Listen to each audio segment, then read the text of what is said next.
თბილისის აბრეშუმის გზის ფორუმი ყალიბდება წლების განმავლობაში მნიშვნელოვან ადგილად, სადაც სხვადასხვა სახელმწიფოების ბიზნესის წარმომადგენლები იკრიბებიან და რეალურად შესაძლებლობას იძლევა კონდეს განხილვები უმნიშვნელოვანეს საკითხებზე, რაც ჩვენი ქვეყნისთვის არის ძალიან მნიშვნელოვანი, რაც ეხება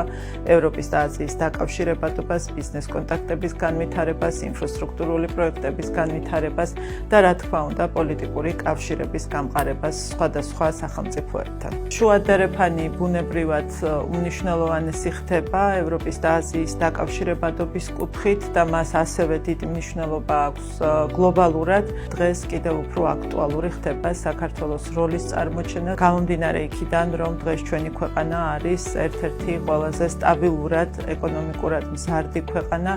ერთ-ერთი თვალსაჩინო ქვეყანა ინფრასტრუქტურული პროექტების განვითარების კუთხით და რაც მთავარია სავაჭრო ეკონომიკური კავშირების თვალსაზრისით, დღეს საქართველოს აქვს ძალიან ბევრი თავისუფალი ვაჭრობის შეთანხმება, რაც ნამდვილად არის სანიმუშო, მაშინ როდესაც ჩვენ საუბრობთ ბაზრებზე წვდომაზე, ამ თვალსაზრისითაც საქართველო არის ერთ-ერთი წარმატებული ქვეყანა. აქედან გამომდინარე, შუადერეფანში საქართველოს როლი ყოველდღიურად იზრდება და რა თქმა უნდა, ჩვენთვის მნიშვნელოვანია, რომ კიდევ უფრო მეტი გავაკეთოთ ამ როლის კიდევ უფრო უკეთ შესასრულებლად.